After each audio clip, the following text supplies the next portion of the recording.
ଆରେ କୁକୁଡ଼ା ତ ବହୁତ ବଢିଆ ହେଇଛନ୍ତି। ଏମାନଙ୍କୁ ଲୁଣ ଲଙ୍କା ମସଲା ଦେଇକି ଭଲ କରି ମାଂସ କଷା କରି ଖାଇଲେ ଭଲ ହୁଅନ୍ତା।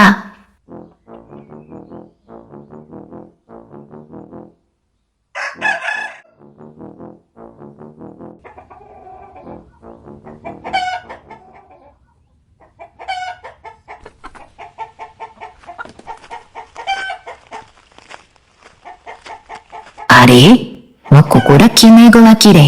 କୁକୁଡ଼ା କଣ ଏତେ କମ୍ ଦେଖାଯାଉଛନ୍ତି? ରହ, ମୁଁ ଯାଇକି ରାଜାଙ୍କୁ କହିବି।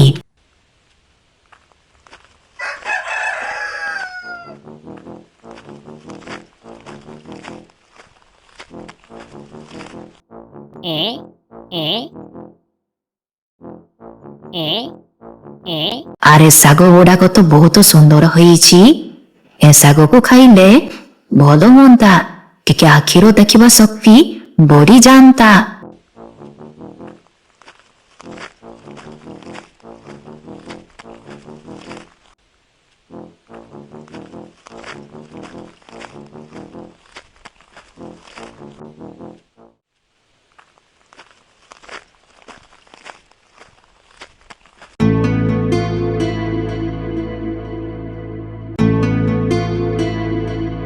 ଆରେ ମୋର ଶାଗ ସବୁ କୁଆଡେ ଗଲା?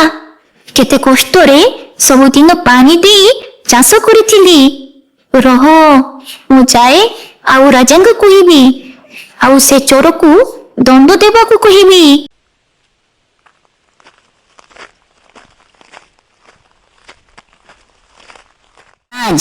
ଆମର ରକ୍ଷା କର ମହାରାଜ। କଣ ହେଲା ବିଲୁଆ ଆଉ ଛେଳି ଭାଇ, ତମର କଣ ଅସୁବିଧା ହେଇଛି?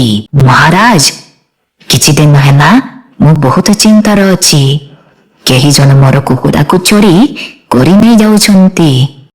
ମୋର ସବୁଦିନ କୁକୁଡ଼ା ଚୋରି ହେଉଛି। ମୋର ସବୁ କୁକୁଡ଼ା ସରିଗଲେଣି। ମହାରାଜ, ମୁଁ ବହୁତ କଷ୍ଟରେ କୁକୁଡ଼ାକୁ ପାଳି ପୋଷି ବଡ଼ କରିଥିଲି, ହେଲେ କେହି ଜଣେ ସବୁଦିନ ମୋର କୁକୁଡ଼ା ମାନଙ୍କୁ ନେଇ ଯାଉଛି।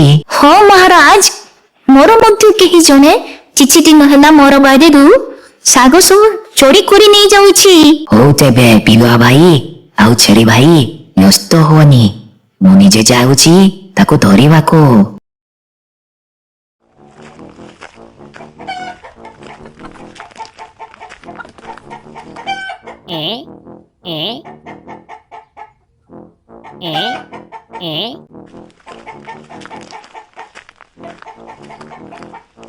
ଆରେ ତେବେ ତୁ ହଉଛୁ ସେ ଚୋର ଯେ କି ସମସ୍ତଙ୍କର ଚୋରି କରି ସମସ୍ତଙ୍କୁ ହଇରାଣ କରୁଛି। ରହ, ଆଜି ତତେ ଦଉଛି। ଏବେ ମୁଁ ଦେଖୁଛି କେମିତି ତୁ ମହାବୋଧରେ ବଞ୍ଚୁଛୁ। ରହ ରହ ରହ।